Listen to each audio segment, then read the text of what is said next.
Cabascango, asambleísta por Pachacutic, presidente de la Comisión de Garantías Constitucionales. Buenos días y bienvenido a Contacto Directo. Buenos días, estimada Stephanie, y gracias por la invitación. A usted por acompañarnos. Su comisión fue la que presentó el informe al Pleno sobre los papeles de Pandora, un informe que recomendaba la destitución del presidente, que salió en ese entonces con 6 votos de UNES, con parte de Pachacutic. Ayer vimos al propio Pachacutic mostrar distintas posturas sobre lo que había ocurrido en ese informe también. Recordemos algo de eso. No podíamos votar a favor de un informe que fue enviado de manera incompleta y que el mismo no fue debatido. Peor aún, un informe que en la recomendación número 1 lleva implícito el artículo 130, numeral 2, destitución del presidente de la República. Finalmente, ayer se exhortó, en eso llegaron a los votos, en exhortar al presidente a que acuda al Pleno para que explique su vinculación. Y usted, como presidente de la comisión, aún sostiene, como dice ese informe inicial, que el presidente Lasso incumplió el pacto ético, es decir, la prohibición de ejercer un cargo público por ser propietario directo o indirecto de bienes o capitales de forma directa o indirecta en paraísos fiscales. Bueno, yo creo que el día de ayer deja un mensaje no solamente para el movimiento Pachacuti, sino para la Asamblea Nacional. El no mantenerse en cuáles son esas competencias por norma constitucional y las facultades que tiene la Asamblea Nacional para convocar a un funcionario público de cualquiera que sea estas de las funciones, creo que y determinar un simple exhorto y dejar a voluntad de estas personas, me parece que habrá que analizar más profundamente estos riesgos dentro de la Asamblea Nacional. Pero si revisamos todo el debate, a ningún momento se ha negado que el presidente Guillermo Lasso no tiene vínculos con paraísos fiscales. Incluso en algunas intervenciones se han mantenido de que sí, pero que hoy ya ha transferido a sus familiares o cercanos. Eso también está prohibido por el pacto ético y en eso nos dan la razón sobre la verificación de la inobservancia al pacto ético del presidente Guillermo Lasso. Cuando usted dice no se ha negado, se refiere a los mismos que han sostenido desde un principio de que habría un incumplimiento e irregularidad, es decir, parte de Pachacutic, no todos, o UNES. A ellos se refieren con que no han negado lo que se sostuvo en ese primer proyecto, y quiero decir eso porque las bancadas que no apoyaron su informe dijeron que lo que se debía hacer es remitir, si se considera que hay méritos suficientes, toda la documentación para que sea la Fiscalía, para que sea la Contraloría, los órganos competentes lo que investiguen, pero que amarrar eso a un pedido, que es lo que se hacía, a un pedido de destitución, es lo que no tuvo eco para hablar de destitución o de conmoción interna por ese caso. Bueno, yo insisto que no solamente las bancadas de UNES o Pachacuti, son todas las bancadas que reconocen, y el mismo presidente de la República reconoce de que tiene vínculos con paraísos fiscales, tal vez no directamente, pero indirectamente. En este sentido también incumple la ley del pacto ético. Entonces nosotros nos mantenemos en lo que se determinó del informe, porque hasta hoy en día o hasta el día de ayer que se debatió, nadie ha demostrado lo contrario de lo que determina el informe de manera jurídica, técnica, política, tal cual se ha presentado. Más adelante estará Francisco Jiménez. Importante marcar las diferencias sobre lo que se sostiene dentro de la Asamblea. Hay una respuesta también de Contraloría, de la cual le voy a preguntar más adelante, pero yo le decía en mi anterior pregunta si es que estos pedidos también responden a intereses de quienes desde el principio sostenían que esto era motivo suficiente para poder destituir a un presidente, porque recuerde usted que apenas aparecieron los papeles de Pandora, ya un ex candidato Arauz o el expresidente Correa salieron a decirle al presidente que debería renunciar o que más bien hay que destituirlo, salieron en titulares de prensa internacional, cuando apenas tenían definido, decían en la Asamblea, una ruta para investigar, pero ya sabían cuáles iban a ser las conclusiones de su informe, porque había una intención clara política como carta de juego, o porque tienen documentación, evidencias claras que la misma Contraloría no encuentra porque ha decidido archivar ese caso. Bueno, yo creo que es importante cumplir con los debidos procesos. En ese sentido, al cumplir los debidos procesos, si el Pleno de la Asamblea Nacional determina que se realice un informe en el marco que tiene la Asamblea Nacional del control político y la fiscalización, esa tarea se ha realizado desde la Comisión de Garantías Constitucionales. Ahí no podemos decir que se puede influenciar de terceros que sin tener los documentos suficientes ya determinaban una posible destitución. El otro tema me parece que es preocupante, y lo voy a decir ya de manera más personal, es preocupante porque en la comparecencia el Contralor General del Estado o la Contraloría General del Estado había manifestado que ellos tienen un tiempo determinado de 6 meses para hacer un debido proceso y que ellos estaban recién trabajando en la hoja de ruta. Y cuando la Comisión de Garantías Constitucionales inicia un proceso de investigación sobre la legitimidad del nombramiento del Contralor, de la noche a la mañana aparece con un informe y con una resolución. A nosotros nos quedan las dudas, o personalmente me quedan las dudas de cuáles fueron el proceso que hizo la Contraloría General del Estado para que de la noche a la mañana ya tengan una resolución y que cuando comparecieron hayan manifestado que no tienen información, que están haciendo una hoja de ruta y que tienen un tiempo de 6 meses para poder procesar. Es decir, usted está dudando sobre las decisiones y los anuncios que ha hecho también la Contraloría que acaba de archivar esa investigación a Lazo, dijo, por no encontrar elementos objetivos que demuestren que a la fecha de inscripción de la candidatura para presidente constitucional y de posición de dicho cargo, era propietario directo o indirecto de bienes y capitales en jurisdicciones o regímenes considerados como paraísos fiscales.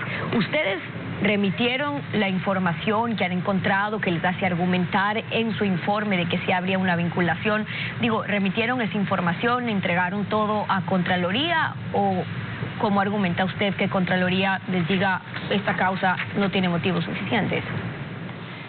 Bueno, y nosotros estamos en un proceso de investigación. En ese proceso de investigación, cuando comparece la Contraloría General, nos manifiestan que ellos están en un proceso de investigación que durará 6 meses y ahora de la noche a la mañana aparecen con una resolución.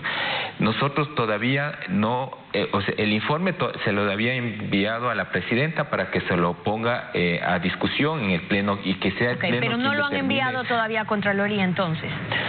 No, porque esa es una decisión que debe aceptar la recomendación el Pleno de la Asamblea Nacional, que se lo hizo el día de ayer. Ayer lo que han decidido es que se pueda remitir este informe de la Comisión de Garantías Constitucionales, que es la que usted preside, sobre el caso Pandora Papers, a la Contraloría, no solo allá, sino también a la Fiscalía, a la Superintendencia de Bancos, al SRI, a la UAFE, para que inicie las acciones correspondientes. Ahora, de la información que ustedes han podido revisar, si bien no explica usted cómo es que Contraloría ha respondido en menos de un mes, de la información que ustedes han podido revisar, amerita que vaya a estos distintos órganos, además de investigación y control, para verificar qué información que tienen ustedes, que han podido revisar, no está tomando en cuenta a su juicio Contraloría. A ver, otro de los temas que también ayer se aprueba en esta moción es que las instancias mencionadas también puedan verificar, revisar la información reservada que a su momento de las comparecencias habían manifestado que eran reservadas y que no tenían autorización del titular, que era el presidente Guillermo Lazo, para poder continuar, ampliar esta investigación. Nosotros, dentro del proceso se han presentado varios documentos que prueban ese vínculo del presidente Guillermo Lazo. En algunos momentos el presidente ha manifestado que he tenido y yo ya no lo tuve, me deshice, y a quien se deshizo está también prohibido dentro de la ley que regula la consulta popular del 2017, también está prohibido porque es clara la ley de manera directa o indirectamente.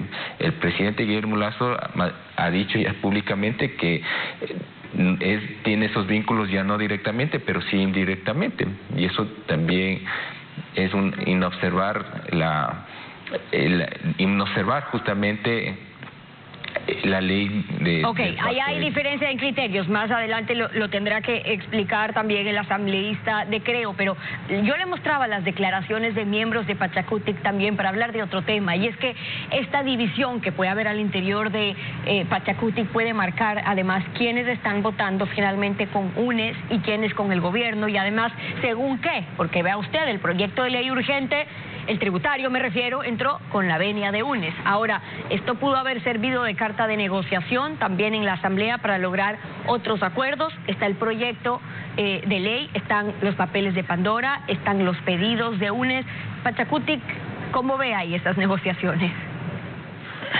Bueno, yo primeramente creo que el Movimiento de Unidad Plurinacional Pachacutic tiene un proyecto político claro. Un proyecto político claro antineoliberal, o por lo menos de cortes neoliberales, en el cual nosotros seguiremos manteniéndonos. Ya será las instancias correspondientes del mismo movimiento quien evalúe y también determine las sanciones correspondientes a quienes se están saliendo justamente de este proyecto político. Creo que no podemos seguir manteniendo de que Pachacutic está por un lado aliado al gobierno o por otro lado aliado al correísmo. Tenemos un proyecto político que no es de ahora, que incluso viene... Ok, pero le preguntaba sobre los acuerdos, es decir, finalmente, y eso es propio de lo que está ocurriendo en la Asamblea, que haya acuerdos dentro de los movimientos y pactos políticos. Lo que pasa es que acuerdan y a cambio de qué negocian.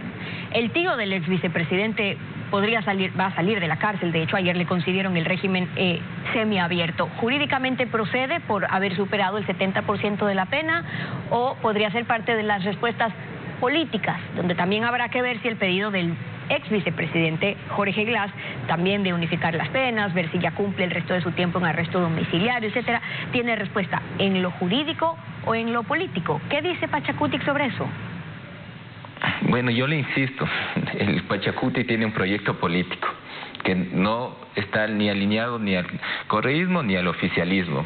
En ese sentido, he manifestado de que serán las debidas correcciones a quienes los asambleístas de la bancada de Pachacutic que están saliéndose justamente de esa línea política. No podemos en este momento seguir juzgando al movimiento por que vota un momento con el oficialismo o por el correísmo, porque lo que estaríamos determinando es que realmente no hay una agenda política y una agenda legislativa. Nosotros si votamos con uno u otro movimiento es justamente por algunos temas que son dentro de la agenda del eso al interior de Pachacutic, pero ¿cómo ven la votación de otros partidos y movimientos políticos sobre UNES, por ejemplo, en cómo puede votar a favor o en contra de proyectos del gobierno y los acuerdos que puedan llegar? La Asamblea es una instancia política en donde está en permanente disputa. Por eso mismo le pregunto. Los poderes de los diferentes movimientos y partidos políticos. Ahí más bien yo lo puedo defender desde la posición de la bancada de Pachacutic, que tenemos una agenda y un proyecto político. De cómo actuamos ya en los momentos de las votaciones ya también se determina a partir de algunas coyunturas que no son lineales, de decir está trazado de esta manera y así hay que cumplir. Hay coyunturas que hay que tomar decisiones, pero finalmente el movimiento Pachacutic o la bancada de Pachacutic siempre estará junto a las clases medias, a las clases populares y del movimiento indígena. Pachacutic es brazo político de la CONAIE, que ya se ha pronunciado de cierta manera en resistencia desde enero, es decir, sin que haya posibilidad a más conversaciones, porque creen que sigue siendo un diálogo de sordos, sin respuestas, anuncian movilizaciones, y ustedes con el gobierno Pachacutic, me refiero como brazo político de la CONAIE, en ese punto, ¿cómo quedan? ¿No más diálogos? Bueno, el diálogo es necesario en este momento de una crisis sanitaria, una crisis política y una crisis económica. Los diálogos se los debe dar. Ya será el mismo movimiento y su estructura quien siga analizando continuar los temas prioritarios que se tienen que dar solución, y que quién es el que debe dar esas soluciones, el presidente Guillermo Lasso, desde la función ejecutiva, y en eso nosotros no nos vamos a cerrar. Pero sí, en el ámbito legislativo siempre actuaremos acorde a lo que determina el proyecto político y la agenda legislativa del movimiento. Abiertos entonces todavía desde Pachacutic a un diálogo. Fernando Cabascango, el asambleísta de Pachacutic, presidente de la Comisión de Garantías Constitucionales, hoy en Contacto Directo. Gracias por haber estado con nosotros. Gracias a ustedes. Muchas gracias. Buenos días. 7 de la mañana con 12 minutos. Vamos a